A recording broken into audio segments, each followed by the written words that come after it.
if you make the mistake of thinking some magic number is gonna fix all the other areas in your life, you're dead wrong. That's when it becomes problematic.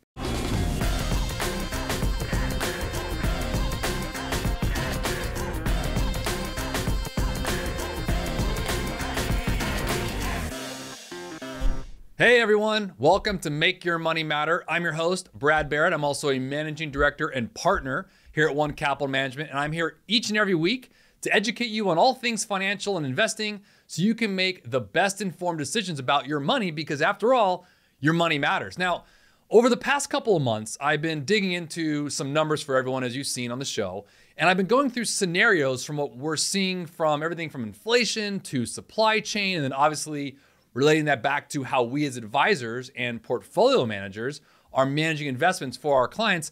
Today, though, I want to take a little bit of a shift. Not too much, because it's still going to have the same concept as to what we've been seeing this year in the market as of 2022, the volatility stemming from political and geopolitical uncertainty, the economic environment, inflation, and really now more than ever, this discussion around recession, which we talked about last week on the episode titled, Are We in a Recession?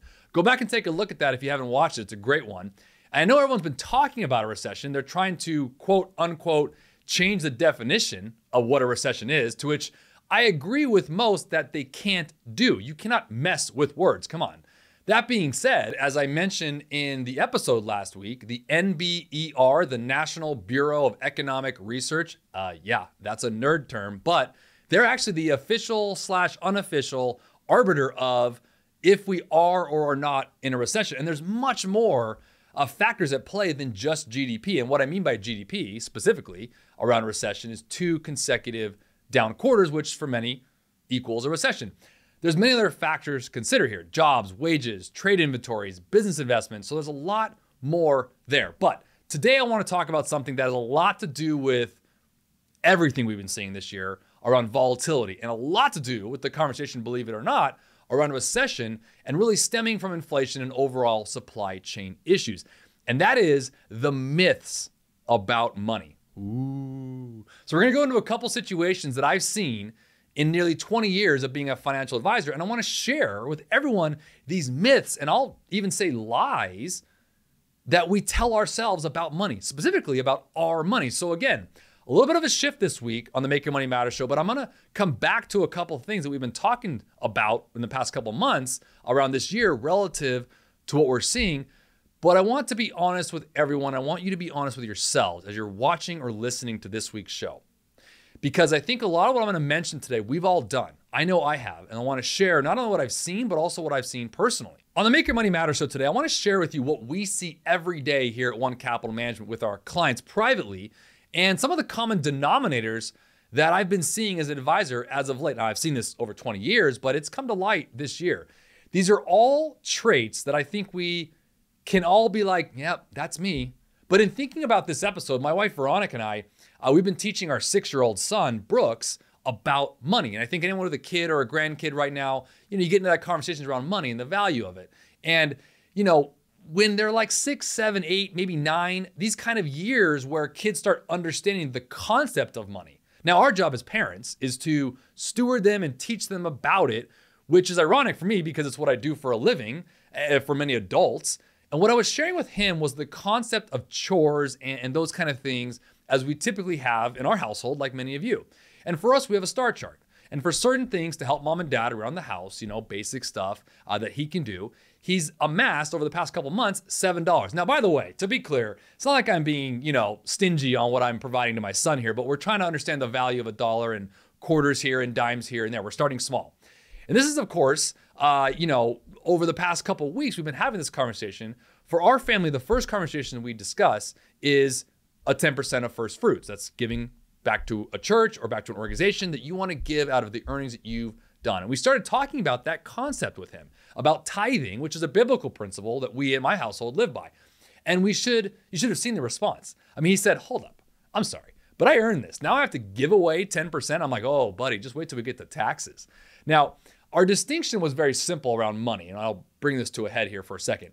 You do not have to if you want to, because God wants us to give with a cheerful heart. And we started talking about this concept, And it bled into one or two of the things that I'm going to be going to mention here today on the show that we see around these myths around money. We've heard this concept, and we all know the saying that money doesn't buy happiness, right? But it does give you opportunities. And as the Beatles say, money can't buy you love. So it's interesting what money, if you really think about it before we start today, it's interesting what money can and cannot do. Don't you think? I mean, what are the fundamental core values that we as all human beings need are some of the things that money actually can't get us. So let's break this down. I'm going to go through 6 myths that we think we understand and we tell ourselves, maybe subconsciously and consciously, that I want to go through that I've seen firsthand over thousands of plans and thousands of clients in nearly 20 years. But before we jump into these myths and lies that we tell ourselves about money, make sure to smash that subscribe button and hit the notifications bell so you don't miss a single episode. All right, let's get into it. There's a big difference between what I'll call a want and a need. So we're going to talk about that one first. And I didn't necessarily put these in order of importance, just to be clear, but they all stem from the other. Number one is the concept of I'll be happier when I have blank. When I have X amount, or if there's a certain amount that you stated in your head, I call it the stork theory. It's like, oh man, if a bird just dropped $1 million, I'm making that number up, on my doorstep, I'd be happy. I'd be good. I'd be solid. I mean, you'd be thinking many problems would go away. I'd just be happier. Does this sound familiar? It's okay to be honest. Like I said, this is going to be a truth serum day. I've done it. Goals and target numbers of earnings and saving budgets are great. I don't want to muddle these lines here. So one of the things we tell ourselves is that there are distinct lines that we need to make sure we just don't cross. That's something as an advisor I do for our clients. The first one is this happier conversation, the happier about this certain amount. Oh, if I just had this, I'd be happier. Now, again, I want to reiterate, goals and target numbers about savings or investments are great, but here's the line. If you make the mistake of thinking some magic number is going to fix all the other areas in your life, you're dead wrong. That's when it becomes problematic. Basically, when we tell ourselves this money myth, this number one money myth, we put too much emotion into a single number. And we may be setting ourselves up for disappointment for a couple reasons. One, if we never get the money, it's a disappointment. And two, if we do get it and realize it actually doesn't make us happy as we thought it should, well, what then?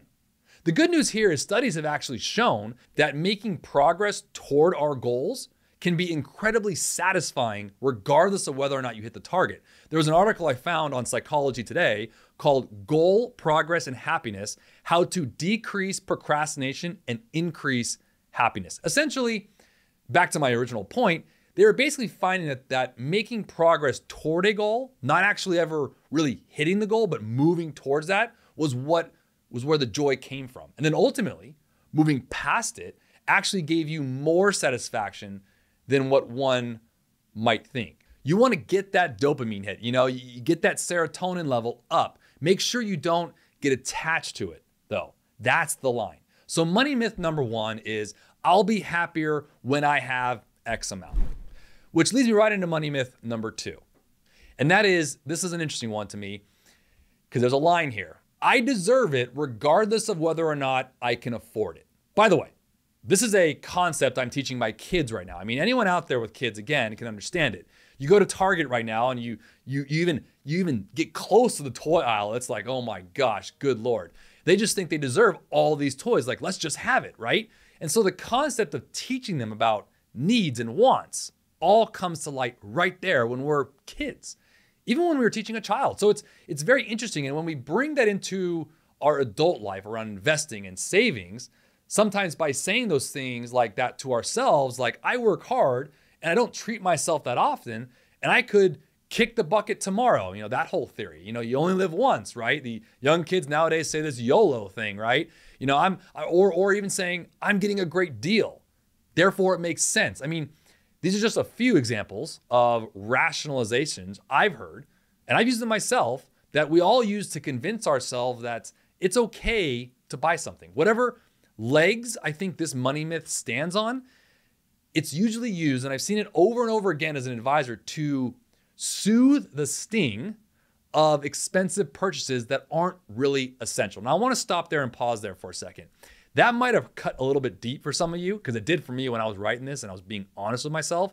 But that's kind of the fact. And so just be honest with yourself and say, that item that you feel like you deserve, I'm not saying you don't, but really figure out if that makes sense for you long-term and if it's of value to you. If it is, great. If it's not, be careful not to get stuck in this trap.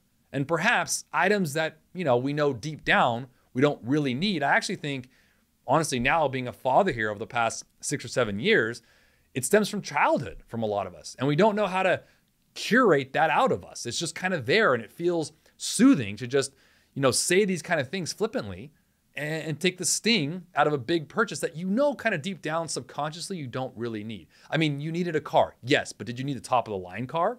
I mean, look, we all want it. I'm not saying not to get it. And I'm not saying it's a bad thing. I'm just saying the concept in our reality now of marketing here in 2022, it plays on our emotions. It's a money myth. It really is. And sometimes it can be actually a lie. The I deserve it, regardless of whether I can afford it. Yes, you deserve it. You do work hard. The concept of potentially God calling you back up tomorrow is also totally real. The idea of getting a great deal to rationalize your purchase you're about to make, these are all the things that seep in. And again, I'm not saying they're wrong. I'm just saying let's bring it to the forefront here and just make sure we're aware of it. All right, number 3. I like this one. I have strong financial willpower. So I call this the motivation, or maybe the coffee buzz. I'm going to do it. I'm not going to spend it. I can control what I think I want. For example, when you're faced with temptations, right? Most of us lie to ourselves that we're great at resisting it. And anyone who studies the Bible knows that the devil will tempt you no matter what. I mean, he'll find a way.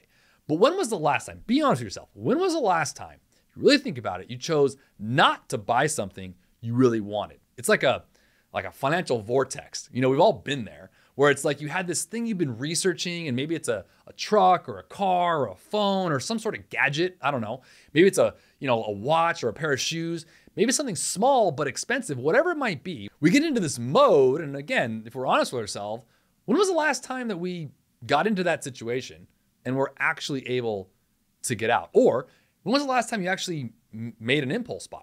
Here's some stats that I think are interesting. The average American spends at least a couple $100s a month on impulse purchases. Now, to be honest, I actually thought that stat was pretty low.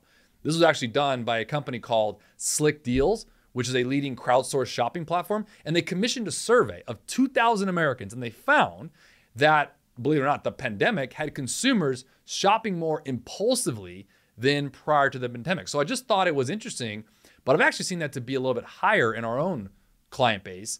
And if you think about it, we're more likely to buy on impulse and spend more when we are at what? When we're stressed. That's probably why impulse spending shot up about 18% in 2020.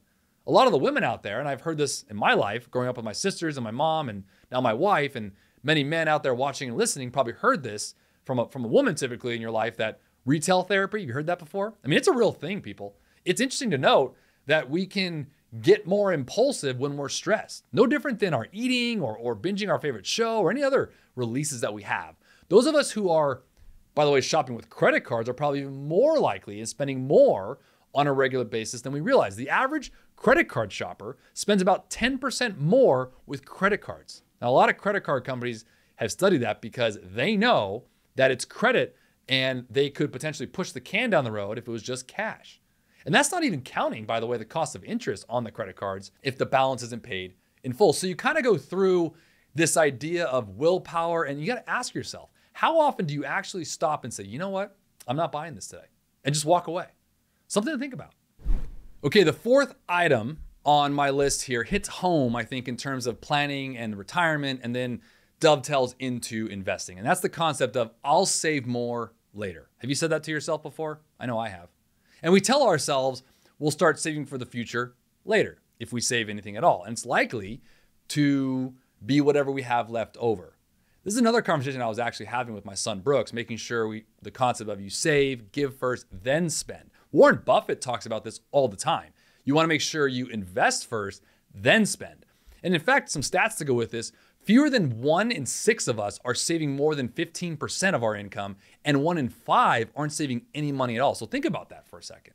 Nearly 20% of us out there aren't actually saving any money. I know life's expensive, I get it, but priorities matter. Now the beauty is, in my line of work as an advisor, I do see clients saving quite often. And this was actually a study done by CNBC that I just mentioned of how many working Americans in particular are not saving any money for retirement or emergencies at all. So it's interesting stats there. And to go along with what's going on in the world today, yes, things are expensive, but we can help ourselves both today and tomorrow. But no matter what the reason, when we tell ourselves this money myth and put off saving, we're prioritizing the present over the future. And I definitely have heard the concept. I get it. You don't want to cut your nose to spite your face. You want to live for today just as much as for tomorrow, but you want to make sure that you prepare for both. Wouldn't you agree? I mean, because it can catch up with us.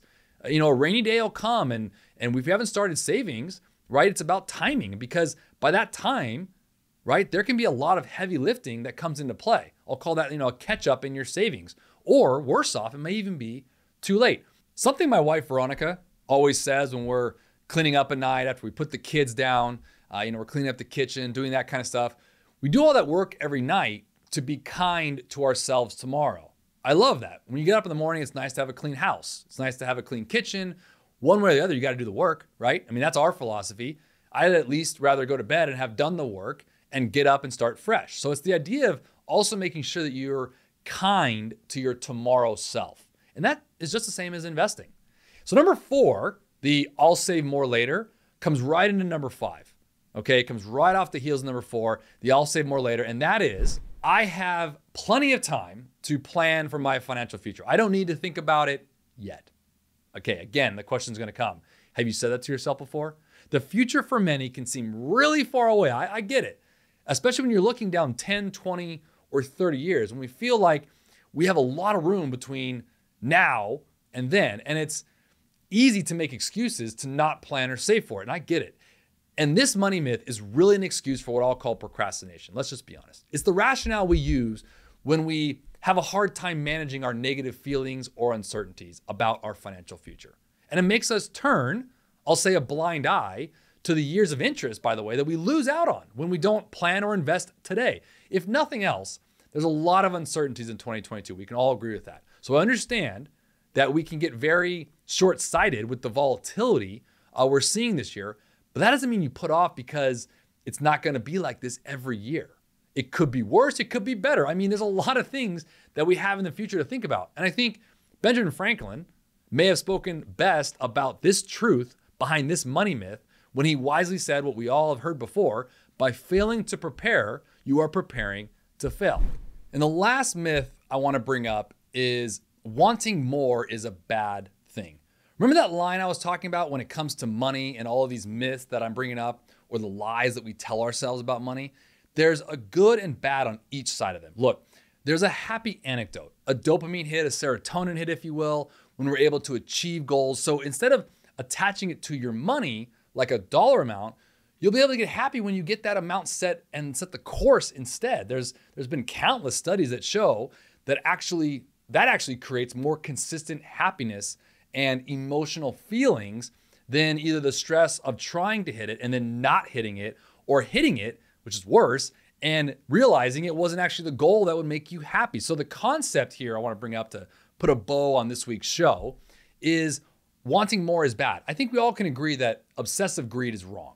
It's not a bad thing, though, to want more for you and your loved ones. That's called caring for those around you and being prudent with the gifts you've been given.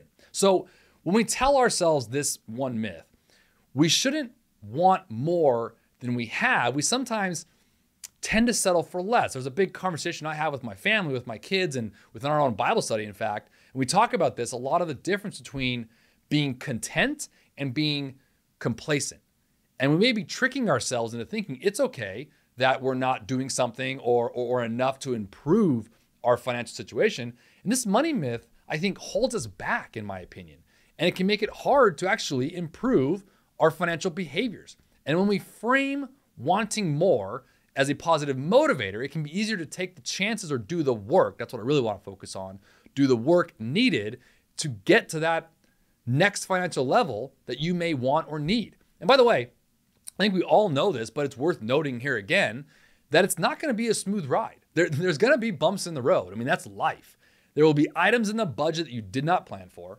that have to go out that may set you back. So there's going to be obstacles along the way that I think are really important on understanding how you are setting your goals, when it comes to your money. So with that said, let me ask this final question here. How many of these myths, these money myths that I brought up, or the lies, I should say, that we tell ourselves sound like something you've told yourself? At some point, I think we all can admit that we've tricked ourselves with at least one of these. Maybe we're rationalizing a decision, or we're trying to make ourselves feel better about what we wanted to do with our money, and we probably didn't make the best financial choices as a result. Here's the truth. Honesty goes a long way when it comes to your money. When we tell ourselves, or what we tell ourselves, I should say, and what we believe about money influences our financial behaviors. And if we're not telling ourselves the truth to ourselves about our own money, our money lies won't just drain our wallets. They can affect our financial awareness and inflate our confidence and do a whole host of other things. And I think they get in the way of maintaining a growing wealth. When you attach an object and you don't hit it, it tends to regress more than anything. So when you recognize the money myths that we believe, that I mentioned today, we can reset our thinking. We can change our mindset and actually start taking action. We don't get this paralysis by analysis. And that sets us up, I think we all can agree with that make better choices and make more progress toward our bigger financial goals. Look, we're seeing a lot of volatility this year. And like I said, we're always going to have obstacles. We're going to have headwinds like this year. It's inflation, supply chain, geopolitical and political risk, everything from recession talks. And we've always had certain things that go on within a calendar year of what we call economic uncertainties. To many economists, we call this black swan events. There's a study that goes around about black swan events. There's roughly, on average, about 200 of them every year. They can be as small as someone said something, and they can be as big as a recession. But the idea of managing through that, sticking to your plan, getting your course in line and making sure that your emotional happiness is not attached to a number or a money concept, and making sure they aren't lying to you. Your subconscious isn't lying to you about certain things when it comes to your money, building a plan and sticking to that plan, but being disciplined and having discernment over that will provide much more clarity and much more happiness along the goals than actually is setting it to the number or a number. Okay, it's time to answer your questions as we do each week on the Make Your Money Matter show. Again, if you have a question or topic you'd like me to address, you can leave a comment or a question in the comments section, or if it's something a bit more one-on-one you want to go through, just go to our About page on this channel and send us an email. We'll always keep the questions I read here anonymous, so you never have to worry about your name being shared, but we'd love to hear from you. So the question this week came in, is there an app or program you recommend to help budget your finances or bills or savings, or what method do you recommend? Being a financial advisor, there's a lot of, especially nowadays, and probably I'd say the past 10 or 15 years, there's probably umpteen different apps or resources you can use. There's a couple of things that I don't want to say I recommend, but I definitely think are out there that I've seen. There's a couple, Mint, another one of those things that can help you budget, kind of just track where you're spending things and help you categorize them. There's also things like Acorns or stuff like that kind of do roundups. So like if you spend 98 cents somewhere, it'll round the 2 cents up and it goes to an investment account. Those are all really great ways to kind of start rudimentary wise, I guess I should say, to build that item. But I'll answer it this way from a higher level for a second.